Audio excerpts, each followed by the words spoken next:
Hi, my name is David Menning. I normally live in Turin, in Italy. I work with an e-commerce optical company in Turin as part of a global group. When the coronavirus started, as we all know, in China, we were in Italy and we were a little bit concerned about the people that were coming from China. We were a little bit cautious about these people and people who had that travel history. I remember in our office at the beginning, we had an Italian colleague who was about to go back to working in Shanghai. He was in Italy for a period of a month, enjoying himself in January with his parents during the Chinese New Year. I was working alongside him, Vittorio. He was concerned about going back to Shanghai. I was advising him to stay in Italy. As it turned out, he went back to Shanghai in early February. It was only a few days after that, when he was in quarantine in Shanghai, that the numbers in Italy started getting higher. We started getting more concerned and not working anymore in the office in Turin. Things flipped around quite considerably because Italy in February and March became quite a more dangerous place to be. The first couple of weeks were quite stressful for everyone concerned. Then it became even more stressful as the seriousness of the situation continued. We were quite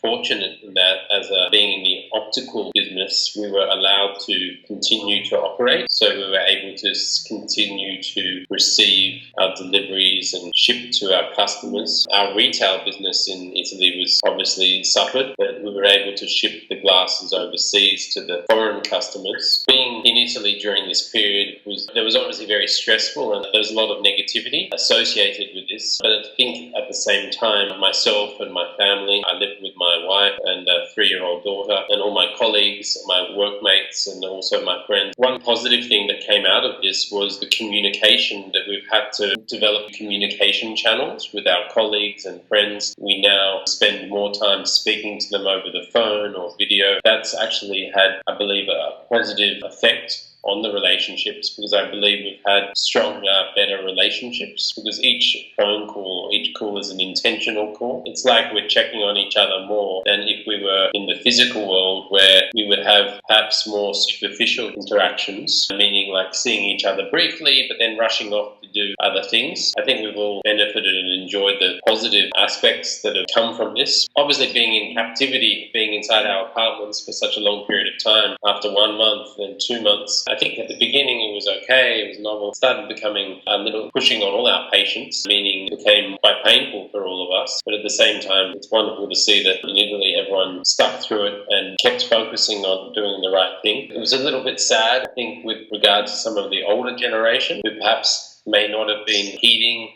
or listening to the warnings as much as was necessary. Perhaps this may have contributed to the growth of the problem. But again, my parents as well, it's very difficult to influence or advise these older people. And then more recently, as an international person, as an Australian, I've also kept an eye on what's going on overseas in other countries in Europe, in America, but also Australia. Australia, being a small island in the Pacific Ocean, the population much less than Italy, about a third of Italy's population, 25 million people. Because back being an island, they were able to control the people that arrive in Australia very quickly. They put in place quarantine arrangements, and they stopped the flights. So the quantity of cases in Australia is quite low. Having said that, my family, there was a small emergency. My mother slipped and fell and needed a hip replacement, so she had to go to a hospital in Sydney, which is where she lived. As a result of that, myself and my wife, we made the decision to go back to Australia. We booking a flight. Fortunately, we were able to get a flight. We came to understand that Qatar Airways runs daily flights from Frankfurt, Qatar, and then on to Australia. So we were able to get very easily a flight out of Milan. So 10 days ago, we actually flew to Australia, Sydney. It was a pretty stressful trip because we were very concerned about touching things and everything. And our 3-year-old, a little girl, she runs around and touches many things, so it's very difficult to control her. We were wearing masks, we were very hygienic, with wiping things down on the aeroplane, watching what we touched. We went through the 24-hour flight. Upon arriving in Australia, we were put in quarantine. Every country has a different method of handling the new arrivals. In Australia, the country puts people by law into a hotel quarantine. The government actually pays for this, for all the arrivals. Go to a 5-star hotel. So we've been from the airport, put on a bus, processed, and then allocated to a hotel room. So I'm doing the interview today from the hotel room where I've been for the last 10 or 11 days, you're actually not allowed out of the hotel room. Okay, so you're not allowed into the hallway, and they have security guards in the hallways. It's not like you can just go out in the hallway, and then they have the police and the army in the reception area, certainly, but they also have a security guard in every hallway. I found it a bit weird, but then I realized that they're probably obviously stimulating employment by giving jobs to the security guards as well as the travel industry by paying for the hotel rooms. It hasn't been that bad, to be honest. It's a 5-star hotel. It's a comfortable room. They provide 3 meals a day. I was used to already staying in the apartment in Italy, so at the end of the day, it's not a big deal. It's a precaution to ensure that the virus doesn't come into the country. We also had a COVID test along the way to make sure that we were okay. In a couple of days' time, we're going to be allowed out of the hotel, and then we can go to our home and then enjoy normal life. In Australia, the case numbers are actually, fortunately, quite low now. Only about 5 new cases a day in the country as a whole. It's quite different to Europe. Still, the government's being very cautious, and people are still not yet returning to work, and people are still social distancing, of course, and not being in groups more than 5. It's incredible that even though the case numbers are so low every day, the behaviours and the restrictions are still so high. It's quite contrasting actually to Europe or America, where the case numbers are really high, but they're still loosening the restrictions. We have to start living our lives, so I understand. My thoughts are still with my colleagues, my friends, and my family in Italy. I still speak with them. They're trying to support my friends back home in Italy because I know that it's still a very stressful time there. No, I haven't had the chance to see my mother yet because even though I wrote to the government to request an exemption to see if I could come out of the quarantine early for the health reasons, they make sure that there are no exemptions. Unfortunately, I still haven't seen her. Yes, so they do a COVID test while you're in the quarantine in the hotel. If you show symptoms, a couple of days into being here,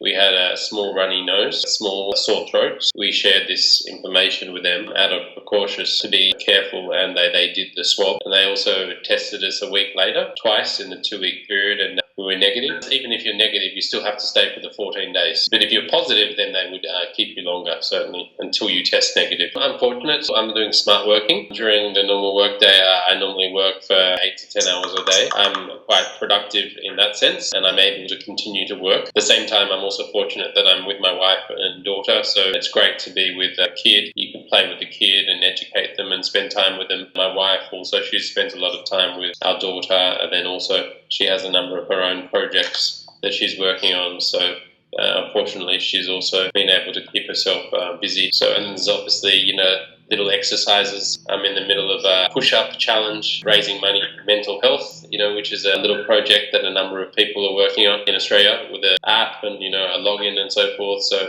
there's a variety of different groups. I think that similar to this interview, I'm really enjoying reaching out and learning as well and sharing experiences with different people. So I really enjoy also being involved in educational webinars and seminars. So there's been a number of those on different topics, from e-learning to mental health, different business-orientated topics, as well as topics related to more specific disciplines. So I think that's also fabulous that these types of educational opportunities are becoming more accessible than ever before as a result of this. Quarantine in the hotel is run by both the police and the military, in the sense that I don't think that the police have enough resources to manage all the hotels, because keep in mind this is for everyone arriving in Australia from overseas. Australian passport holders, so Australian citizens and their families, but it's still, I think, we're talking about 1,000, 2,000 people a day. So there's a lot of hotel rooms,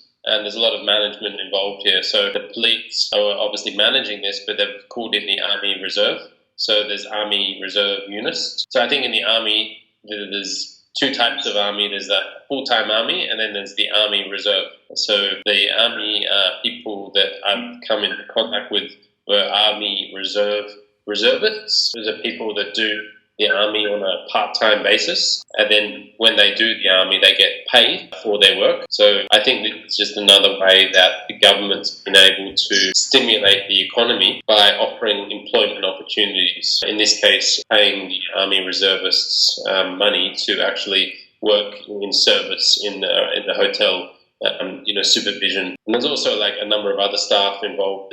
There's a nurse that calls you daily to check on your health. There's doctors on call, and there's social workers. and there's mental health professionals. So the government is really aware that they need to not just provide the hotel, which is the place to stay, and the food, but also a lot of other support structures around that. I think that here in Australia, but also in other countries, the COVID's first and foremost a medical ailment, a problem, but then the population at large becomes affected by mental health issues, which is whether it's abuse, husbands and wives staying together, or the mental health of being in a confined space and how to deal with that, and also losing one's job, being unemployed.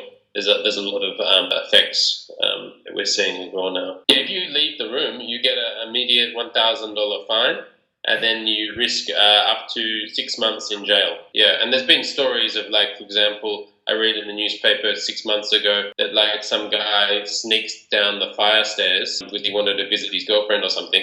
He got the 6 months in jail because of it was a more serious offence. But I think that if you go out into the hallway and just try and go to the reception or do something like that, that would probably be more like a $1,000 fine. Actually, yes, I really do agree with this situation, because in Australia they were doing contact tracing very early on. So they were actually saying people who actually got found to have the virus, how did they get the virus? And more than 50% of the people who had the virus were people who were actually bringing the virus into the country or passing it on to other people. By restricting everyone that comes into the country and keeping them at home or in a captive environment, they're able to, just eliminate the risk of the virus coming into the country. And I think in the first month, the restriction was that when you came into the airport, you had to go to your home and then stay at your home and self-isolate.